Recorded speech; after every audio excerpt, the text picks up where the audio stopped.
বন্ধুরা, আমি ইংরেজ, আর আমার লক্ষ্য একটাই, ভারতকে নিজের দখলে আনা। প্রথমে আমি হাসি মুখে রাজাদের সঙ্গে বন্ধুত্ব করব, তাদের আস্থা অর্জন করব, তারপর নিঃশব্দে তাদের মধ্যেই ফাটল ধরাব, সন্দেহ আর শত্রুতার বীজ বুনব। আর যখন তারা নিজেদের মধ্যেই লড়াইয়ে জড়িয়ে পড়বে, ঠিক তখনই আমি পুরো দেশটার ওপর নিজের পতাকা তুলে দেব। ইতিহাসের পাতা উল্টালে দেখা যায়, একটা সময় বিশ্বমানচিত্রে ভারতের স্থান ছিল এক উজ্জ্বল সূর্যের মতো। এটা সেই সময়কার কথা যখন ভারতকে শুধু কবিতায় নয়, বাস্তবেও সোনার চিড়িয়া বা সোনার পাখি বলা হতো। 18 শতকের শুরুতেও পুরো বিশ্বের জিডিপির প্রায় 25% আসত একা ভারত থেকে। কিন্তু জানেন কি, এই বিপুল সম্পদের উৎস শুধু রাজাদের কোষাগারে পড়ে থাকা সোনা দানা বা কোহিনূর হীরাই ছিল না। ভারতের আসল সম্পদ ছিল এর উর্বর মাটি, দক্ষ কারিগর আর এখানকার সুগন্ধি মশলা, বিশেষ করে গোলমরিচ, যাকে শীতপ্রধান ইউরোপে মাংস সংরক্ষণের জন্যে কালো সোনা বলা হতো। এই মশলার সুবাসই 7 সমুদ্র পারের ইউরোপীয়দের ঘুম কেড়ে নিয়েছিল। প্রথম অধ্যায়, বণিকের ছদ্মবেশে শেয়ালের প্রবেশ। 17 শতকের শুরু।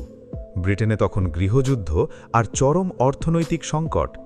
ঠিক সেই সময় 1600 সালের 31শে ডিসেম্বর লন্ডনের অন্ধকার এক কামরায় জন ওয়াটস এবং থমাস স্মিথের মতো কয়েকজন ব্যবসায়ী মিলে ইস্ট ইন্ডিয়া কোম্পানি নামের একটা কর্পোরেট সংস্থা তৈরি করেন।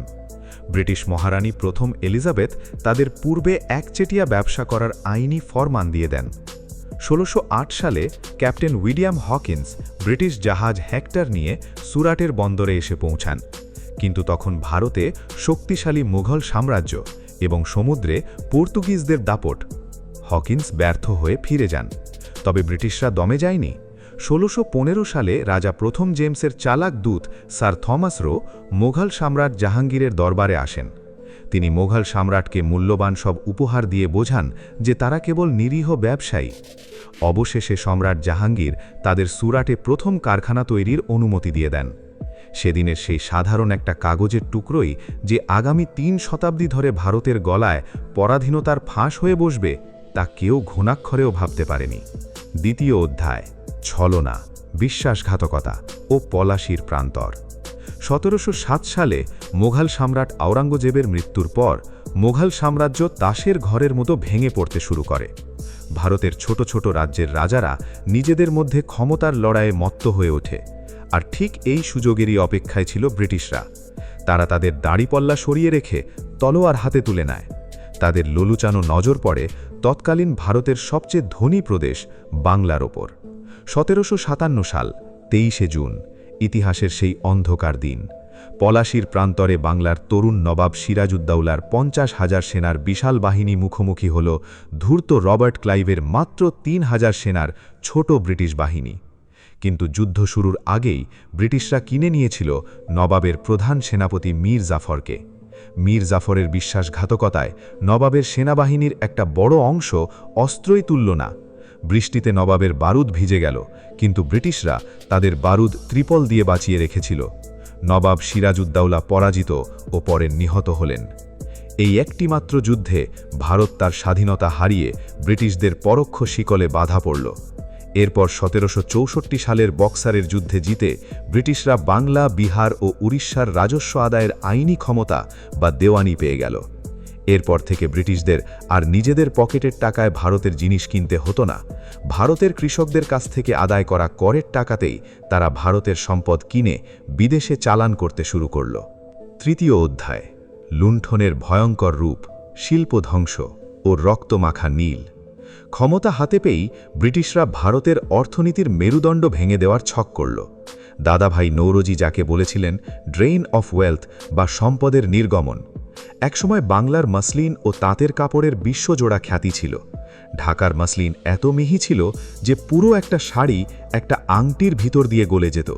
কিন্তু ব্রিটেনের শিল্প বিপ্লব বাঁচাতে তারা কারখানায় তৈরি সস্তা কাপড় ভারতের বাজারে কর মুক্তভাবে ঢোকাতে শুরু করল। আর ভারতীয় কাপড়ের ওপর ব্রিটেনে বসল আকাশছোঁয়া ট্যাক্স। লক্ষ লক্ষ তাঁতি পথে বসল। কথিত আছে, মসলিন শিল্পকে চিরতরে শেষ করতে অনেক দক্ষ কারিগরের আঙুল পর্যন্ত কেটে দেওয়া হয়েছিল। এরপর শুরু হল নীল চাষের চরম অত্যাচার। বাংলার উর্বর জমিতে জোর করে নীল চাষ করানো শুরু হলো। নীল গাছের শিকড় এত গভীর হতো যে জমি চিরতরে উর্বরতা হারাত। যে কৃষক ধান বা গম ফলাতে চাইত, ব্রিটিশ নীলকররা তাদের ওপর চাবুক চালাত, ঘরবাড়ি জ্বালিয়ে দিত, নারীদের ওপর অত্যাচার করত। দীনবন্ধু মিত্রের নীল দর্পণ নাটকে এই অমানবিক অত্যাচারের বাস্তব চিত্র ফুটে উঠেছিল। চতুর্থ অধ্যায়, উন্নয়নের আড়ালে লুণ্ঠন এবং কৃত্রিম দুর্ভিক্ষ। 1853 সালে ভারতে প্রথম রেলওয়ে চালু হয়। এটিকে ব্রিটিশরা উন্নয়ন বলে প্রচার করলেও এর আসল উদ্দেশ্য ছিল ভারতের বুকের ভেতর থেকে কাঁচামাল, তুলো এবং কয়লা দ্রুত বন্দরে পৌঁছে দেওয়া এবং ব্রিটিশ সৈনিকদের দ্রুত এক জায়গা থেকে অন্য জায়গায় পাঠানো। রেলওয়ে তৈরি হয়েছিল ভারতীয়দের করের টাকায়, যেখানে ব্রিটিশ বিনিয়োগকারীদের গ্যারান্টিযুক্ত মুনাফা দেওয়া হতো। ব্রিটিশ রাজের সবচেয়ে হৃদয় বিদারক অধ্যায় ছিল তাদের তৈরি করা কৃত্রিম দুর্ভিক্ষ। 1770 সালের 76-এর মন্বন্তর থেকে শুরু করে 1876, 1899 এবং 1943 সালের বাংলার দুর্ভিক্ষে কোটি কোটি মানুষ না খেয়ে মারা গেছে। যখন বৃষ্টি হলো না, ফসল শুকিয়ে গেল, তখনও ব্রিটিশরা ভারতের গোডাউন থেকে হাজার হাজার টন চাল, গম ব্রিটেনে পাঠাতে থাকল তাদের সৈনিকদের জন্যে। রাস্তায় লাশের স্তূপ, মানুষ গাছের ছাল ও মাটি খেতে বাধ্য হল। শুধুমাত্র একবেলা খাবার জন্যে মায়েরা তাদের সন্তানদের বিক্রি করে দিল। অথচ 1877 সালে যখন লাখ লাখ ভারতীয় ধুকে ধুকে মরছে, তখন ভাইসরয় লর্ড লিটন দিল্লিতে রানী ভিক্টোরিয়ার সম্মানে কোটি টাকা খরচ করে মহাভোজ আয়োজন করছিলেন। এটা রোম পোড়ার সময় নীরোর বাঁশি বাজানোর মতো অবস্থা। পঞ্চম অধ্যায়, আত্মসম্মান দলিত এবং বিদ্রোহের স্ফুলিঙ্গ। ব্রিটিশরা শুধু সম্পদ লুট করেনি, ভারতীয়দের আত্মসম্মানও কেড়ে নিয়েছিল। বড় বড় ক্লাব ও রেস্তোরাঁর বাইরে বোর্ড ঝোলানো থাকত, কুকুর এবং ভারতীয়দের প্রবেশ নিষেধ।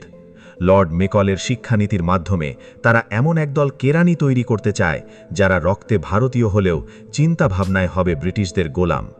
কিন্তু ভারত আর চুপ করে বসে থাকার দেশ ছিল না। 1857 সালের মহাবিদ্রোহে মঙ্গল পাণ্ডে, রানী লক্ষ্মীবাই ও তাঁতিয়া টোপিরা ব্রিটিশদের ভিত কাঁপিয়ে দিয়েছিলেন। ব্রিটিশরা নির্মমভাবে এই বিদ্রোহ দমন করলেও ভারতীয়দের মন থেকে ভয় চিরতরে দূর হয়ে গিয়েছিল।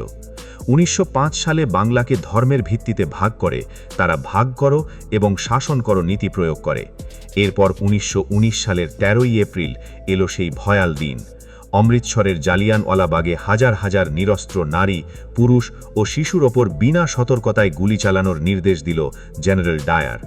10 মিনিট ধরে চলল গুলির বৃষ্টি, কুয়ো ভরে গেল লাশে, রক্তে লাল হয়ে গেল মাটি। এই হত্যাকাণ্ড ভারতের আত্মাকে গভীরভাবে নাড়িয়ে দিল এবং স্বাধীনতার আগুনকে দাবানলে পরিণত করল। ষষ্ঠ অধ্যায়, স্বাধীনতার চূড়ান্ত সংগ্রাম।